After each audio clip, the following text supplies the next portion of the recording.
Ya, berjumpa kembali bersama saya Ari Sulistyo dan kali ini kita akan membahas meneruskan diskusi kita tentang otonomi daerah dan desentralisasi.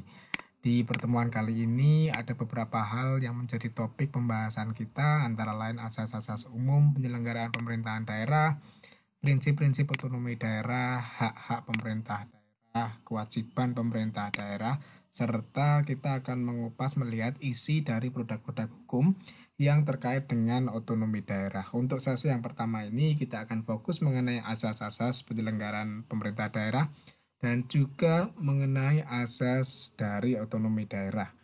Prinsipnya, bagaimana hak dan kewajibannya, kemudian kita akan mengakhiri dengan diskusi. Baik, kita mulai ini untuk mengawali pemanasan diskusi kita hari ini. Anda lihat, ini adalah peta lokasi dari daerah tertinggal di Indonesia. Sepertinya kalau dilihat komposisi antara kuning dan merahnya begitu, sepertinya eh, sekilas begitu terlihat seimbang, namun agak lebih banyak yang merah begitu. Dan juga ini menarik begitu ada dua kata di dalam bahasa Indonesia yakni penguasa dan juga pengusaha. Dua kata yang hampir mirip dan ketika mereka dijadikan satu dalam konteks otonomi daerah tentu bukan hal yang baik karena ironisnya ini seringkali menjadi tidak hanya terkait dengan pemekaran wilayah tapi juga terkait dengan proyek-proyek yang ada di daerah termasuk pembangunan di level daerah. Kita akan bahas lebih lanjut nanti dan juga ini yang kita harus mengakui ada di sekitar kita begitu tidak hanya di level kabupaten tapi juga di level provinsi bahkan kadang di level nasional gitu baik itu di pemerintahan maupun DPRD maupun DPR pusat ataupun di tingkat elit-elit politik begitu. Ya, baik kita akan lanjutkan pembicaraan mengenai asas-asas umum penyelenggaraan pemerintah daerah yang ini menjadi dasar, menjadi pemikiran, menjadi semangat ketika menyusun anggaran, baik itu juga pembangunan dalam jangka pendek maupun jangka panjang. Untuk Bapak Ibu semua yang ada di dalam pemerintah daerah, sepertinya ini bukan hal yang baru.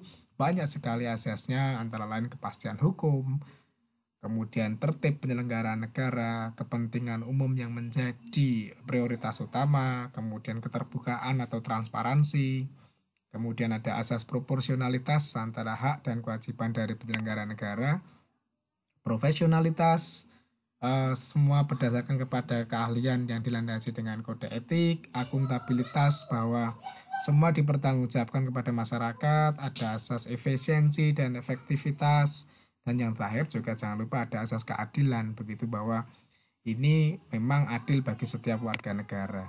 Baik, kita fokus ke itu tadi penyelenggaraan pemerintahan yang harusnya melingkupi termasuk juga pelaksanaan dari otonomi daerah. Ada tiga asas utama dalam konteks otonomi daerah yang kita tahu. Pertemuan sebelumnya juga sudah kita bahas mengenai desentralisasi, dekonsentrasi, dan juga dari tugas pembantuan. Ini didasarkan kepada Undang-Undang Otonomi Daerah terbaru begitu yang kita lihat adalah didasarkan pada undang-undang tersebut bahwa desentralisasi penyerahan kewenangan dari pemerintahan dari pusat dari pemerintah kepada daerah otonomi untuk mengatur dan mengurusi urusan pemerintahan. Namun semua masih dalam koridor Negara Kesatuan Republik Indonesia. Jadi kalau kita lihat di sini tidak semata-mata berdasarkan sentralisasi, desentralisasi juga perlu begitu. Jadi bukan hal yang kemudian ditempatkan pada kutub yang berlawanan atau dikotomi bahwa salah satu yang kita pilih sentralisasi saja atau desentralisasi saja itu tidak. Tetapi dua asas ini memang fungsinya berlainan. Sentralisasi ini diperlukan juga untuk menciptakan keseragaman, sedangkan desentralisasi ini menjaga keberagaman dalam penyelenggaraan pemerintahan. Prinsip yang kedua terkait yakni dekonsentrasi di mana ini adalah pelimpahan wewenang pemerintahan oleh pemerintah. Tadi kalau tadi dikatakan daerah otonom tidak, ini adalah kepada gubernur. Karena gubernur menjadi wakil pemerintah dan secara bertanggung jawab ia memiliki tanggung jawab vertikal di wilayahnya begitu. Jadi berkaitan dengan itu maka dekonsentrasi kaitannya adalah pelimpahan wewenang, kemudian bagaimana pembuatan keputusan, baik itu secara keuangan dan fungsi manajemen, kemudian menjadi bagian yurisdiksi dari pemerintahan pusat.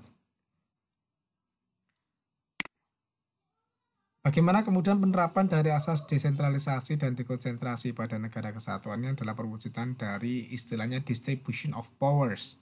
Jadi distribusi kekuatan, distribusi kewenangan, dan sebagai konsekuensinya adalah tadi disampaikan penyerahan urusan pemerintah pusat kepada pemerintah daerah begitu, baik itu misalnya sistem perpajakan, kemudian bagaimana daerah mengelola potensi daerahnya masing-masing, dengan tujuan utama secara umum yakni untuk mensejahterakan wilayah di daerah tersebut. Dan ini juga konsep bagaimana kalau negara federal ini kalau kebalikan dari negara kesatuan. Bahwa di negara federal begitu adalah memiliki kekuasaan negara bagian itu kan. Dalam rangka menegakkan suatu negara serikat. Terdapat juga penyerahan urusan dari negara-negara bagian ke pusat, bagaimana negara bagian ini merupakan negara yang berdaulat penuh dan berdiri sendiri. Sehingga ia menyerahkan urusan tertentu kepada pusat. Ini kebalikan. Karena kalau di negara kesatuan justru dari pusat lah yang kemudian memberikan kewenangan kepada daerah begitu.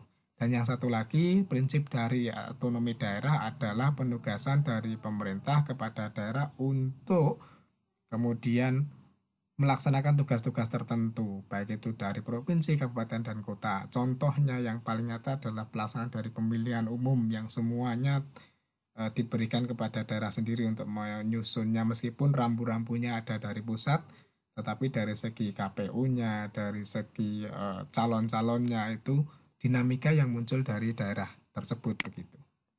Ya, sehingga diharapkan kemudian otonomi daerah tadi mengurangi daripada ketimpangan antar daerah seperti ini ketika daerah diberikan kesempatan untuk membangun dan mengembangkan daerah sendiri. Kita lihat fakta dari BPS ini bahwa Pulau Jawa memang masih 58% menyumbang kepada nasional begitu dan ini bentuk bahwa ternyata pusat pembangunan lebih banyak bertumbuh di Pulau Jawa. Ya, bagaimana dengan prinsip-prinsip otonomi daerah? Ini saya kira juga bukan hal yang baru terkait dengan prinsip yang otonomi seluas-luasnya dalam konteks kata seluas-luasnya itu tentu ada batasan tertentu di mana daerah diberikan kewenangan mengurus dan mengatur yang kemudian ini ditetapkan dalam undang-undang pemerintah daerah yang undang-undang tersebut memang masih secara hierarkis masih berada di bawah tata undang-undang atau tata perundang-undangan hukum yang ada di Indonesia. Otonomi yang nyata, di mana penanganan urusan pemerintah daerah ini telah ada dan berpotensi untuk tumbuh dan hidup, berkembang sesuai dengan potensi dan kekhasan daerah tersebut. Kemudian bertanggung jawab, ini diharapkan penyelenggaraannya memang bersejalan dengan tujuan pemberian otonomi yakni untuk kesejahteraan rakyat di daerah itu. Dinamis, pelaksanaan otonomi daerah ini tidak tetap, tapi dapat berubah-ubah sesuai dengan sekali lagi kondisi yang ada di daerah tersebut, juga waktunya kan tidak semua daerah itu selalu sama begitu dari konteks waktu. Otonomi yang serasi antara satu daerah dengan daerah lain diharapkan ada hubungan koordinasi untuk saling membangun bersama. Kalau saya kira salah satunya misalnya di Gunung Kidul menjadi potensi geopark begitu. Yang ini tidak hanya Gunung Kidul saja, tapi juga ada di Wonogiri, ada juga di Pacitan, sehingga pembangunannya tersebut tidak terpisah atau spasial begitu, tapi bisa jadi saling bekerja sama di tiga wilayah yang kebetulan itu juga tiga provinsi. Gunung Kidul di DIY, kemudian Wonogiri di Jawa Tengah, Pacitan ada di Jawa Timur, tiga provinsi juga sehingga dimungkinkan ada kerjasama dan ini bagian menjadi otonomi daerah. Apa saja hak-hak dari pemerintah daerah? Tentu ini mengatur dan mengurus sendiri urusan pemerintah daerah yang ada di sana, mengelola kekayaan daerah, baik itu potensi yang ada di sana, misalnya berkaitan dengan retribusi, kemudian pajak, dan juga yang paling utama tadi memilih dari pimpinan daerah tersebut yang tidak kemudian kalau dulu gitu harus izin atau diizinkan atau diperbolehkan oleh lembaga yang ada di atasnya, misalnya oleh presiden, oleh gubernur. Namun kini pemerintah daerah ditentukan oleh daerah itu sendiri.